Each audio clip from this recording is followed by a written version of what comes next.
Hello. Here I will talk about the state of Swedish child welfare today, which has been in international news a lot lately, especially due to the Domenic affair, and the Christian couple who were sentenced to prison and had all 4 children taken into foster care and placed in different homes, after the parents had admitted to using spanking as part of their child rearing, even though the children had not been harmed. This presentation will be given the pompous title, Daniel Hammarberg's State of the Swedish Child Welfare Address.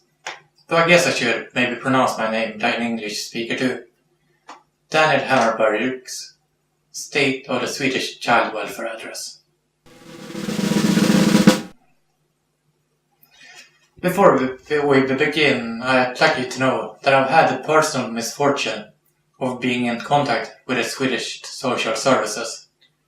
I didn't want to have anything to do with them, but after our family collapsed during my teen years, with the remaining 3 members of it falling into substance abuse and being treated for that, they involved themselves in my life too.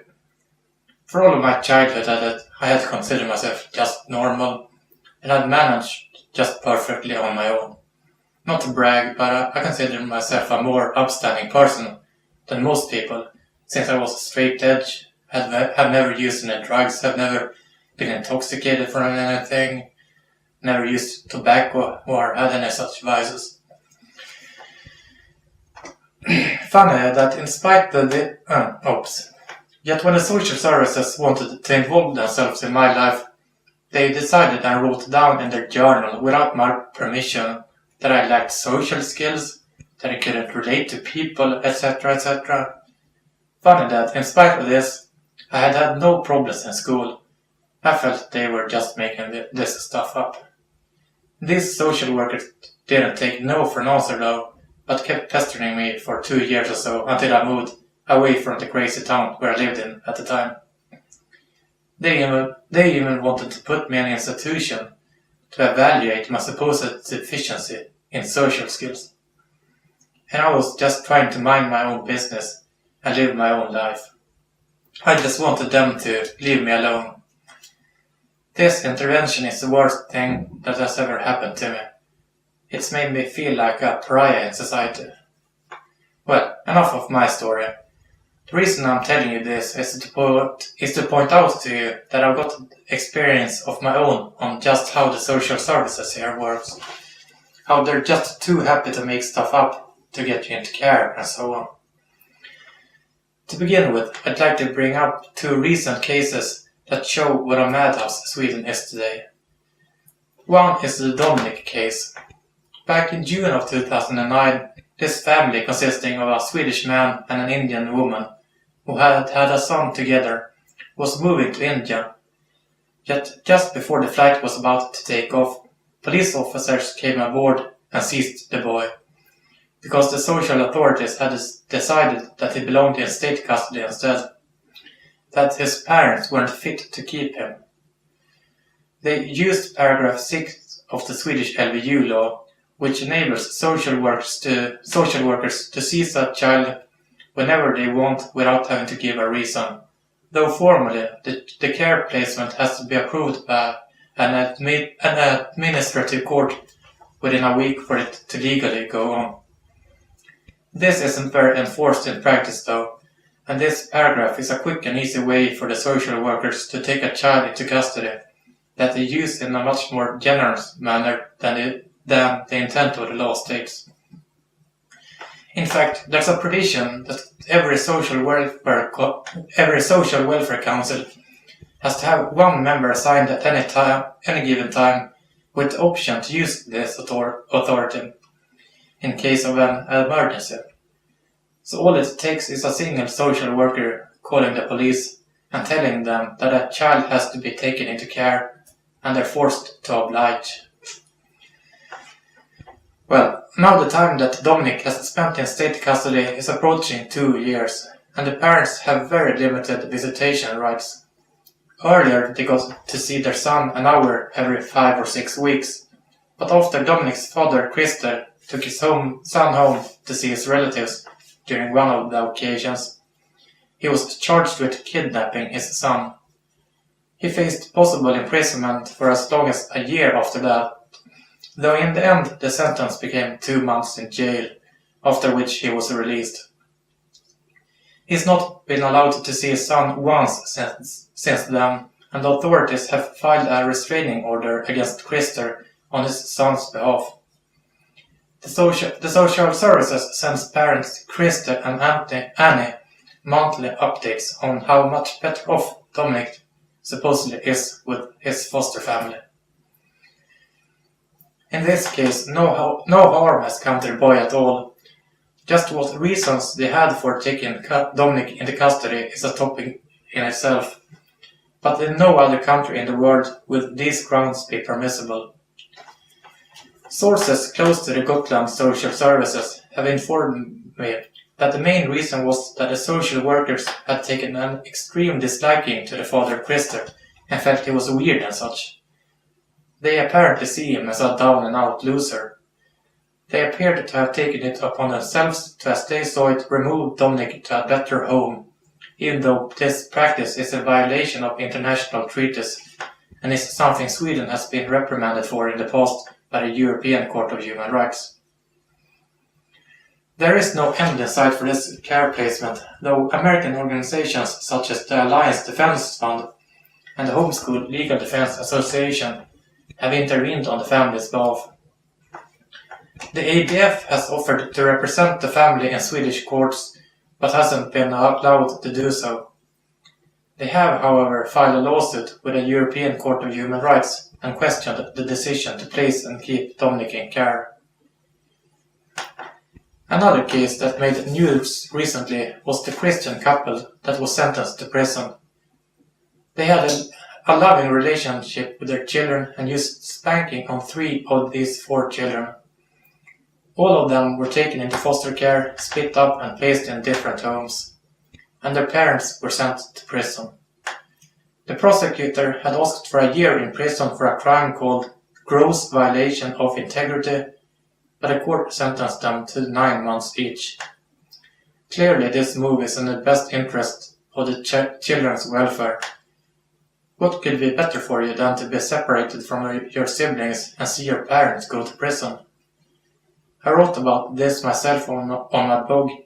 An English language news site, thelocal.se, wrote about it too. Swedish media, especially print media, is extremely reluctant to write anything critical about Swedish child welfare, and even though in many cases the actual children try to bring the abuses they suffer in care to the attention of media, they're almost always ignored. The only outlets they have for getting their voices out are blogs, YouTube and such. A couple of years ago, a girl who was placed in a juvenile institution through an LVU order after a custody dispute had run away from there back to her father after she had been harassed by the staff and threatened with being put in special ed, among other things. The government didn't let her stay very long with her father though, because the next morning police showed up and dragged her back to the institution, even though she hadn't committed a crime. Friends described her as a happy girl before the care placement, but one comment said that since then she had instead assumed quite a gloomy outlook on life. The Swedish child welfare policies are the product of one party, the Social Democrats, that's dominated Swedish political life for the last century. Since 2006, a centrist government is in charge, however, and they launched an investigation called Vanvårdsutredningen into what had taken place between the years 1920 and 1980. In February of this year, a formal decision was made that Swedes who had suffered abuse in foster care would be able to apply for the small sum of 250,000 crowns in damages, or about $35,000. The abuses in the system didn't end in 1980, however, and you wonder how long it will take until they will stop and the more recent victims will be able to get damages too. There's also work being done on other fronts. The laws Socialtjänstlagen, the Social Services Act, and LVU are being reworked and joined into one, called Lag om stöd och skydd för barn och unga, LBU, which directly translates into the Law on Support and Protection for Children and Minors. It's almost identical to the earlier laws, however, and little will change.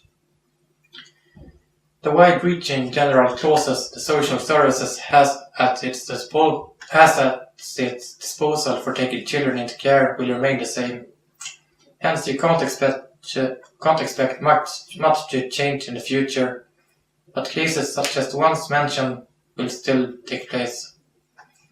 In some ways, it actually appears to become worse, and dubious practices that have so far not been explicitly allowed now become so.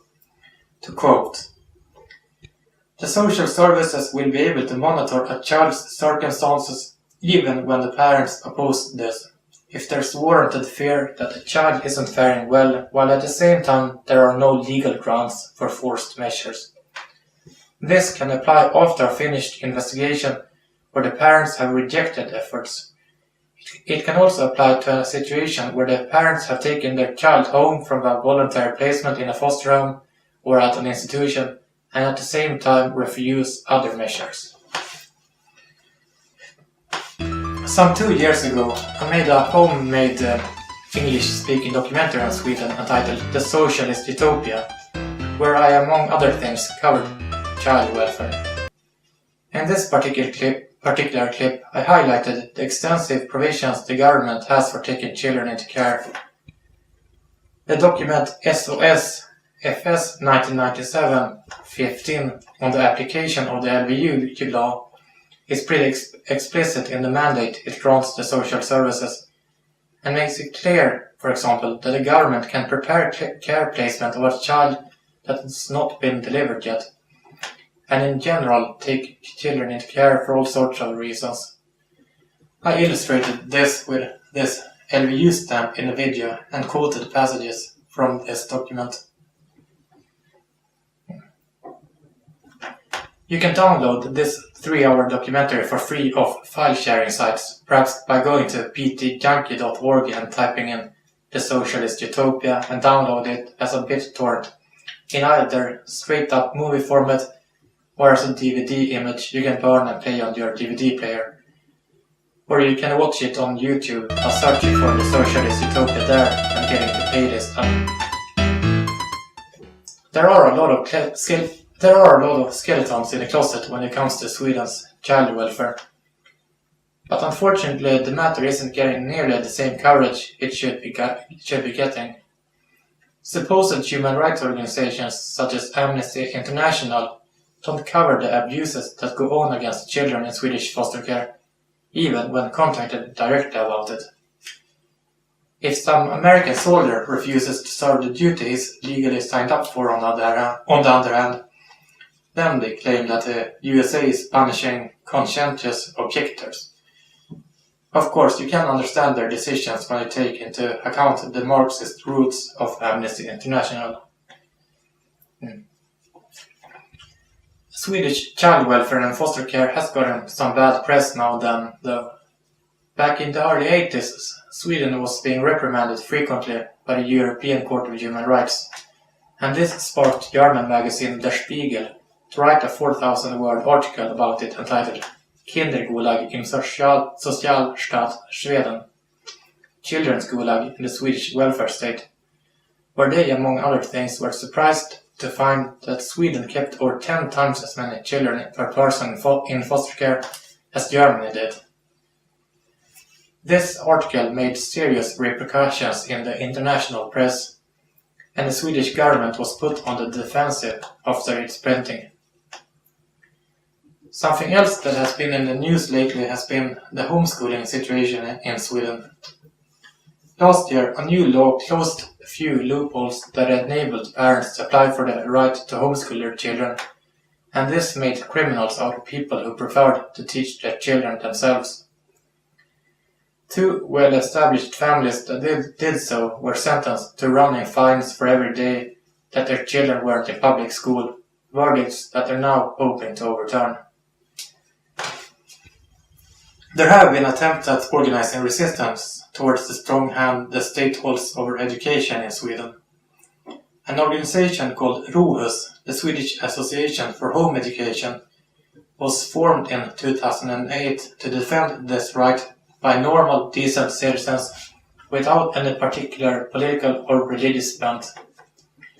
The president of the organization, Jonas Himmelstrand, is one of the people fined for their acts of civil disobedience, and he's appealed the decision of the district administrative court that banned his homeschooling. I'd also like to mention something else I've personally produced, a book about Sweden entitled The Madhouse, a critical study of Swedish society. This is quite a large and extensive volume on Swedish society, spanning almost 500 pages, available for sale on Amazon, Barnes & Nobles, and perhaps even a bookstore close to you.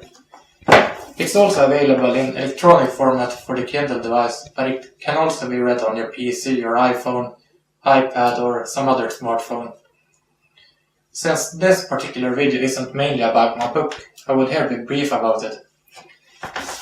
I would, however, like to mention something dramatic I cover in my book: teenage suicides that have taken place after the children have been forcibly taken into care. I cover 5 such cases in my book. Here you'll get to know about Felicia Pettersson, who committed suicide at 14 years of age after 55 days at an institution. A 13-year-old girl named Elin in the media, who was placed with up to 10 male juvenile delinquents who had been placed there for antisocial behavior. She took her own life after 18 days there.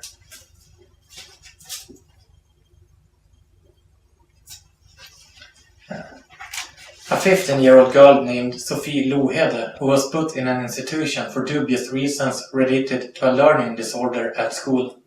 There, a 40-year-old man took advantage of her and raped her repeatedly, and she took her life the same day she was supposed to testify against him in court. A 17-year-old boy named Jonas Skoglund, who had been placed at an institution for 2 years without committing a crime, but was then released. When the social services told him he had to be sent back for another 2 years and sent the police after him, he took his own life that very night in his cell. And finally, an unnamed 14-year-old girl who had been placed at an institution in the northern part of the country, who ran away from the institution and took her own life. I would consider my book the ultimate exposé to Swedish society, and it's the perfect antidote to all the whitewashing you'll encounter of this society. Also, feel free to check out my website at www.danielhammarberg.com or my blog at blog.danielhammarberg.com. A Swedish translation of this book is in the works too and should be available soon. To conclude this address, I'd like to plead with you, the viewer, to get your own media to cover Swedish society more.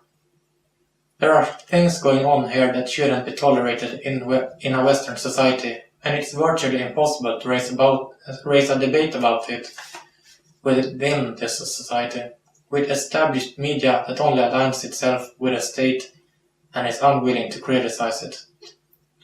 Also, follow the efforts made by such organizations as the HSLDA and the ADF. The ADF were earlier highly instrumental in getting Christian minister Åke Green's hate speech verdict overturned when he was sentenced to prison for referring to homosexuality as a cancer in a sermon. It's time yet again for the world's eyes to turn to Sweden and help put an end to the atrocities taking place within the so-called child welfare here. Thank you for listening.